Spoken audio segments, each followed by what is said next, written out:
नमस्कार दोस्तों, बाजार हाट न्यूज़ चैनल के एक नए एपिसोड में आप लोगों का बहुत बहुत स्वागत है।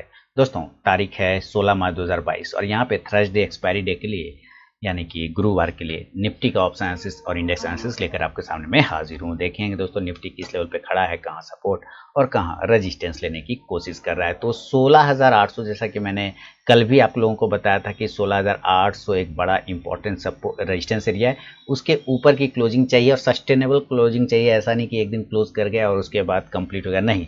अभी देखिए 16,975 के आसपास आ गया है। तो अब आगे का एनालिसिस बढ़ने से पहले बता दूं, टेलीग्राम चैनल को ज्वाइन कर सकते हैं। लाइव मार्केट में कॉल के लिए आज भी जाके देख सकते हैं, बेहतरीन सब कॉल मिला था। निफ्टी का ऑप्शन मैंने दिया, स्टॉक्स के दिए और टारगेट डन करा के आपको घर भेज दिया। तो आप आराम से एंजॉय करिए कॉल का फ्री ऑफ कॉस्ट में, जो कि टेलीग्राम चैनल पे मिलता है, जिसका लिंक वीडियो के डिस्क्रिप्शन बॉक्स में दिया गया है। स्विंग ट्रेडिंग ग्रुप में ऐड होने के लिए आपको मेरे लिंक के थ्रू अकाउंट ओपन कराना होगा। Fire cell blue angel 1 Zerodha किसी एक में। देन अकाउंट ओपन होने के बाद आप अपना स्क्रीनशॉट भेजिए आईडी का। देन मैं आपको अपने स्विंग ट्रेडिंग ग्रुप में ऐड कर लूंगा। तो चलिए, निफ्टी 16,975 के आसपास की क्लोजिंग दिखा रहा है और हाई जो अगर हम बताएं तो कितना का हाई लगाया था, 16,987।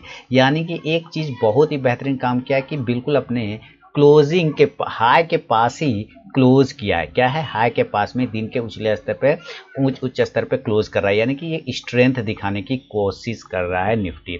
अब निफ्टी में देखते हैं तो डेली के चार्ट पर आप एक चीज़ क्या देख पा रहे हैं कि निफ्टी ने एक डेली के चार्ट पे बेहतरीन तरीके से ट्रेंड लाइन को ब्रेक कर दिया है।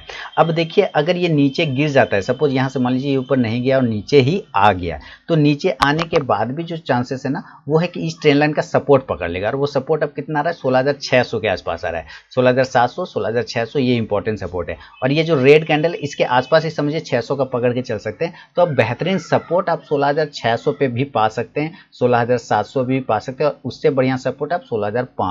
तो अभी तो दिख रहा है जैसा कि चार्ट के हिसाब से कि 16,500 के नीचे नहीं आना चाहिए। 16,700 पर आता है, इस ट्रेंड लाइन से इसको बाउंस कर जाना चाहिए। यहाँ पर ये चीजें तो दिख रहा है। तो कल अगर हमें बाय करने का जल्दबाजी हो तो हम बाय कितना के ऊपर करेंगे, देखिए हम बाय एकदम 16,990 के आसपास में कहीं ना कहीं हाई लगाएं, क्लोजिंग उसी के पास कर रहे हैं, 16,975 पर क्लोजिंग कर रहे हैं। और ये दोनों ही इशारा हमें क्या बता रहा है कि हम 17,000 के आसपास में आ गए, है ना, 17,000। तो जब कल ये 17,000 के ऊपर निकलता है, टिकता है ना, तभी हम बाय करेंगे, बाय अब 17,000। और टारगेट इस कंडीशन में आपको 17,050 से लेके 17,200 तक, यानी कि 150-200 पॉइंट की रैली आपको मिल सकता है, क्योंकि अब यहां से निकला है तो ये रेजिस्टेंस एरिया आपका बन सकता है। और ये रेजिस्टेंस एरिया जो बनेगा वो टारगेट आपको 17,200 के आसपास का दे सकता है। आप यहां से क्या कर सकते हैं, आप यहां से कॉल ऑप्शन को भी बाय करके चल सकते हैं। कितने का स्ट्राइक प्राइस का, तो 17,050 का भी कर लीजिएगा, 17,000 का भी कर सकते हैं, कोई दिक्कत वाली बात नहीं। कल एक ही इशू है कि कल है एक्सपायरी डे और ये 3-4 दिनों से पॉजिटिव चल रहा है, तो कल हो सकता है आपको प्रॉफिट बुकिंग देखने को मिले। तो उस हिसाब का भी सेलिंग लेवल में भी आपको दूंगा, जहां पे आप पुट ऑप्शन खरीदेंगे। लेकिन फिलहाल ये कॉल ऑप्शन है। तो 17,050 से 17,200 का टारगेट बनेगा। अगर ये 17,000 के ऊपर सस्टेन करता है तो इस हिसाब से 17,50 का और 17,000 का कॉल ऑप्शन आप ले सकते हैं इंडेक्स ऊपर, तो ये कॉल ऑप्शन भी ऊपर जाके प्रॉफिट देगा। अब अगर ये नीचे चला आया, नहीं गया ऊपर, तब हम भी थोड़ा इसको छोटे टाइम फ्रेम पे शिफ्ट करेंगे। और छोटे टाइम फ्रेम पे शिफ्ट करके हम क्या देख पा रहे हैं कि स्टॉक बिल्कुल इंडेक्स जो कल से मैंने आप लोगों को कल बताया था ना कि मार्केट एक दायरे में रहेगा, उस दायरे को तोड़ के जब वो बाहर निकलेगा तो एक अच्छा रैली देखने को मिलेगा। तो आपको तब तक प्रीमियम बचा के, अपना पैसा बचा के रखना है। और देखिए कैसे एक दायरे में ट्रेड कर रहा था गैप अप ओपनिंग के बाद, उसके बाद सडनली स्पाइक आया। अब अगर आपको सेल करना हो ना, तो देखिए सेल करने के लिए जो इंपॉर्टेंट लेवल आता है वो आता है 16,950 के नीचे। ठीक है, यहाँ पे देख रहे हैं ना, ये एरिया, ये इसका रेजिस्टेंस एरिया है। अब ऊपर से आएगा तो ये सपोर्ट बना देगा। तो 16,950, 930 ध्यान से देखिए, सेलिंग एरिया होगा 16,950 से लेके 16,930 के नीचे आप सेल कर सकते हैं। इन दोनों ही कंडीशन पर आप इसके नीचे आने पे सेल कर सकते हैं। और नीचे जो टारगेट बनेगा तो ये पूरा का पूरा बॉक्स साइज का एक टारगेट बन सकता है, जिसका कि आपको लेना होगा 16,900 पहला वाला टारगेट, दूसरा टारगेट 16,850। यहाँ तक आने का चांस बन सकता है। देख रहे हैं यहाँ पे 860 के आसपास में ये रैली आता हुआ यहाँ पे दिख रहा है। 16,860। अगर यहाँ पे होल्ड कर गया तो ठीक है, नहीं तो इस गैप को लेने की कोशिश करेगा जिसका कि प्राइस आता है 16,800। तो अभी फिलहाल हम 16,800 की इंपॉर्टेंट सपोर्ट लेके चल रहे हैं कि इसके नीचे नहीं आना चाहिए इंट्राडे में, है ना। और डेली के चार्ट पर बढ़िया सपोर्ट, बड़ा सपोर्ट 16,600 के से लेके 500 तक, तो वो तो एकदम मजबूत सपोर्ट है जहाँ की ब्लाइंडली बाय जोन होगा। 16,500 से 16,600 ब्लाइंडली बाय जोन बनता है। 16,500 से 16,600 जो है वो ब्लाइंडली बाय जोन बनता है। और इंट्राडे में 16,800 इस एरिया के आसपास में आप यहाँ पर आके रुक सकता है, यहाँ से फिर बाइंग आना चाहिए। अब अगर आपने सेल किया है 16,930 के नीचे तो 16,900 800 पे 800 का टारगेट बनेगा। देन आप यहाँ से पुट ऑप्शन को बाय करके चल सकते हैं। कितने का स्ट्राइक प्राइस का पुट ऑप्शन रहेगा तो 16,900 का ही ले लीजिए, कोई दिक्कत वाली बात नहीं। इंडेक्स नीचे अब पुट ऑप्शन ऊपर जाके प्रॉफिट देगा, ठीक है। तो चलिए ये तो हुआ पूरे के पूरे लेवल मैंने आपको बता दिया है। अब देखिए डेटा यानी ऑप्शन चेन को भी देखेंगे, क्या ऑप्शन चेन में कोई बदलाव हुआ है या नहीं हुआ है। चलते हैं ऑप्शन चेन पर भी। तो यहाँ पे दोस्तों 16,975 के आसपास की क्लोजिंग हो रही है। तो पुट कॉल रेशियो अभी भी ठीक है, कोई ऐसे दिक्कत वाली बात नहीं है। पुट कॉल रेशियो अभी बढ़िया चल रहा है, 16,975 के आसपास की क्लोजिंग है। और यहाँ पर हम 16,950 से लेकर 17,000 के पास में एट द मनी कहीं ना कहीं बैठे हुए। तो यहाँ पे हम आ गए और ये आगे यहाँ पे रेजिस्टेंस है इस तरफ में और यहाँ पर सपोर्ट है। चलिए 17,000 के यहाँ पे कॉल पे देखते हैं। देखिए कॉल शॉर्ट कवरिंग यानी कॉल राइटर था, अब ये कॉल बायर बन चुका है। 54,43,450 ये बहुत बड़ा रेजिस्टेंस जोन है। 54,43,000 आप देख रहे हैं। और इसके मुकाबले अगर पुट में हम बात करें तो 18,44,000 है। तो 17,000 ब्रेक करते के साथ इसमें तेजी बनेगा। 17,000 ब्रेक करेगा, उसमें तेज शॉर्ट कवरिंग हो गया। और तो ये आपका पहला रेजिस्टेंस एरिया बीच में तो यही है और इसी के ऊपर हमारा बाय लेवल भी एक्टिवेट हो जाएगा। 17,000 तोड़ने के बाद ये ऊपर कहाँ तक जा सकता है, तो इस चीज़ को देखें तो हम यहाँ पे कहाँ देख रहे हैं कि हमारे पास जो अब रेजिस्टेंस एरिया निकल के आ रहा है वो आएगा 17,100। 17,050 पे भी है लेकिन उतना ज़्यादा नहीं है जितना 17,100 पे। 26 लाख के आसपास में आप देख रहे हैं कॉल में ओपन स्टेज है, अब पुट में 2,70,000। तो ये 17,100 उसके बाद हो सकता है कि आपको यहाँ पर आता हुआ दिख सकता है, यहाँ पे रुकता हुआ दिख सकता है। और ऊपर हम कितना जा सकते हैं इस बात पर है कि हम ऊपर और कितना जा सकते हैं 17,000 तोड़ने के बाद। तो मेरे लिए 17,200 वो एरिया है जिसके ऊपर हम जहां तक हम जाने के चांस बना सकते हैं। 17,150 175 200 ये वो एरिया है जहां पर हम जा सकते हैं। 17,200 पर जाकर रुक जाना चाहिए एक बार, क्योंकि 17,200 का एक बहुत बड़ा हर्डल है। मैं आपको चार्ट पे भी लेके दिखाऊंगा। और यहाँ पे भी देखिए कि 35 लाख के आसपास में कॉल में ओपन शेष है।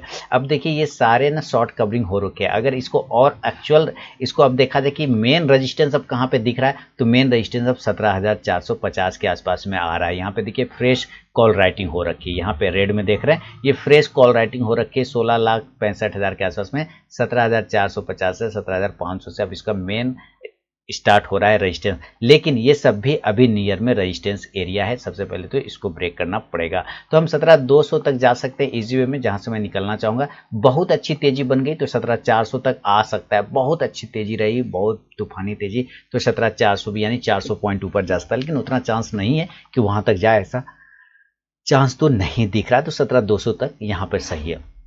नीचे कितना गिर सकते हैं यानी कि सपोर्ट एरिया में हम कहां तक आ सकते हैं इसको समझते हैं। देखिए 16,950 के आसपास की क्लोजिंग है तो इसके नीचे हमारा सेल लेवल एक्टिवेट होगा, जो कि अभी मैंने आपको बताया भी कि हमें सेल कहां करना है। 16,950 से 930 के नीचे सेल करेंगे, पहला सपोर्ट एरिया यही बनता है। अगर ये टूट जाता है तब आपको एक सेलिंग बनेगा। और हम नीचे और कितना जा सकते हैं, तो मेरे लिए जो नीचे आता है वो लेवल आएगा 16,800 तक, यहाँ तक, ठीक है। ये एरिया है जहां तक हम इजी वे में जा सकते हैं। यहाँ पे 22,97,000 लगभग 23 लाख के आसपास में पुट में ओपन इंटरेस्ट है। और कॉल में देखते हैं इस तरफ में 16,900 पे देखते हैं तो 38,68,000 है। तो नीचे के हर एरिया पे अभी इसको अच्छा सपोर्ट मिलता हुआ दिख रहा है। लेकिन सबसे बढ़िया सपोर्ट 16,850 से 16,800 वाला बन रहा है, यहाँ पर आके बाउंस हो जाएगा एकदम आराम से। और अगर गिरता है तो बेस्ट ब्लाइंड बाय जोन जिसको बोलते हैं वो है 16,500, यानी ये वाला लेवल यहाँ पर 16,500 550 600 ये तीन वो एरिया है जहाँ पर बेस्ट बाय जोन बनता है। लेकिन वहाँ तक आना नहीं चाहिए, हम 16,800 से ही बाउंस कर जाएंगे, क्योंकि 16,700 पे हमारा एक ट्रेंड लाइन का सपोर्ट एरिया आता है, आपको मैंने दिखाया भी था चार्ट पे। और वहाँ से वो डेली के चार्ट पे बाउंस कर जाएगा। तो मैं उसके पहले 16,800 को भी एक बढ़िया सपोर्ट मान रहा हूँ, क्योंकि यहाँ पे हमारा ओपन स्टेज भी काफ़ी ज़्यादा है और राउंड नंबर का साइकोलॉजिकल लेवल है जिसके ऊपर हम ट्रेड नहीं कर पाते थे फाइनली हम उसके ऊपर ट्रेड कर रहे हैं 16,800 के ऊपर, तो ये अब हमारा सपोर्ट बन जाएगा। तो ऊपर कितना 17,200 250 बहुत हो गया, नीचे कितना तो 16,800 तक, ये अभी फिलहाल डेटा में निकल के आ रहा है। अब चलते हैं चार्ट पे वापस गैप अप और गैप डाउन समझने के लिए। मान लीजिए दोस्तों अब ये गैप अप हो जाता है, तो गैप अप होने के चांस कहाँ बनते हैं, ये देखिए यहाँ पर ट्रेंड लाइन का सपोर्ट लेके हुए ऊपर गया। अगर ये गैप अप भी निकलता है तो मेरे लिए अब जो रेजिस्टेंस एरिया वही आता है 17,200 के आसपास है। यहाँ पे बड़ा हर्डल है, इस एरिया के ऊपर हम जा नहीं पा रहे थे नजदीक में, उसके पहले 17,100 है, लेकिन वो 150 पॉइंट से गैप अप का कोई मतलब नहीं, कम से कम 150-200 पॉइंट जब तक ओपन नहीं हो तब तक मजा नहीं आएगा। तो अगर ये गैप अप ओपन हो जाता है 17,200 250 के आसपास में, मान लीजिए 17,200 से लेके 250 के आसपास में अगर ये ओपन होता है तो हम सेल करेंगे, क्योंकि ऑलरेडी 2-3 दिन अच्छी तेजी हो गई और आज लोगों ने पोजीशन बना के भी ले गए होंगे, तो उतना ऊपर में जाने के बाद ज़रूर प्रॉफिट बुकिंग आएगा, सेल करना चाहिए। टारगेट नीचे का 17,150 से लेके 17,050 तक वापस आ सकता है और राउंड नंबर 17,000 को भी क्लेम कर सकता है। आप यहाँ से पुट ऑप्शन को अगर बाय करना चाहें तो ज़रूर कर सकते हैं 17,200 के स्ट्राइक प्राइस को। इंडेक्स नीचे तो ये पुट ऑप्शन भी ऊपर जाके प्रॉफिट देगा। अगर ऐसा नहीं हुआ और ये गैप अप नहीं खुल के गैप डाउन अगर खुल जाता है, तब इस कंडीशन में हमें क्या देखना है कि गैप डाउन अगर खुलता है तो कहाँ खुलेगा। यहाँ पर खड़ा है तो मेरे ख्याल से वही 16,700 से लेके 16,600 यहाँ पर आएगा, इस जगह पर आएगा, है ना, इस एरिया पर आएगा। तो अगर यहाँ पर ये खुलता है 16,700 के आसपास में खुलता है तो आप समझिए कि एक बाय करेंगे। लेकिन अगर ये बाय किया यहाँ पर ये गिर गया तो इस ट्रेंड लाइन पर 600 का लेवल आ रहा है, तो 16,700 से 16,600 के आसपास में भी अगर आ जाता है तब भी हम यहाँ क्वांटिटी ऐड करेंगे, यानी कि बाय साइड ही रहेंगे और ऊपर का टारगेट यहाँ हम 16,750 से लेके वापस 17,000 के लेवल तक का रैली वापस यहाँ लेके जा सकते हैं। लेकिन उसके बीच में जो टारगेट लेना होगा 16,750, 16,800, 16,850, देखिए यहाँ पे ये हर्डल है 850, इसलिए आपको इस तरह से टारगेट लेते हुए जाना है। फाइनली टारगेट आपको 17,000 का होगा, लेकिन बीच बीच में प्रॉफिट बुक करते रहना है। तो कॉल ऑप्शन आप लेके चल सकते हैं, आप इस हिसाब से 16,800 के स्ट्राइक प्राइस का कॉल ऑप्शन ले सकते हैं। इंडेक्स ऊपर चलेगा तो ये कॉल ऑप्शन भी ऊपर जाके प्रॉफिट देगा। तो ये ओवरऑल तो सारा सिनेरियो मैंने आपको समझा दिया दोस्तों। अभी देखिए ये RSI इंडिकेटर है तो 63 के आसपास ट्रेड कर रहा है, यहाँ पर तो ठीक लग रहा है। मैं MACD भी लगा देता हूँ जरा आप लोगों के लिए, तो MACD भी हम लोग सही देख पा रहे हैं, है ना। MACD क्रॉस ओवर करने की कोशिश तो कर रहा है इंट्राडे के चार्ट पे, ऑलरेडी डेली के चार्ट पे वो क्रॉस कर चुका है, लेकिन इंट्राडे चार्ट पे यहाँ क्रॉस करने की कोशिश किया है, सक्सेस भी है। यानी कि छोटे टाइम फ्रेम पर देखा जाए तो पॉजिटिव है, बड़े टाइम फ्रेम पर भी पॉजिटिव है, लेकिन प्रॉफिट बुकिंग लाजमी है, उसको आना चाहिए। कल एक्सपायरी भी है तो थोड़ा प्रॉफिट बुकिंग, क्योंकि परसों मार्केट भी बंद रहेगा तो होली के छुट्टी में, इस वजह से कल आपको एक वोलेटाइल डे बन सकता है। तो दोस्तों ये है एनालिसिस, अगर पसंद आया तो जरूर फीडबैक दें। मिलूंगा नेक्स्ट वीडियो में, तब तक के लिए बहुत बहुत धन्यवाद।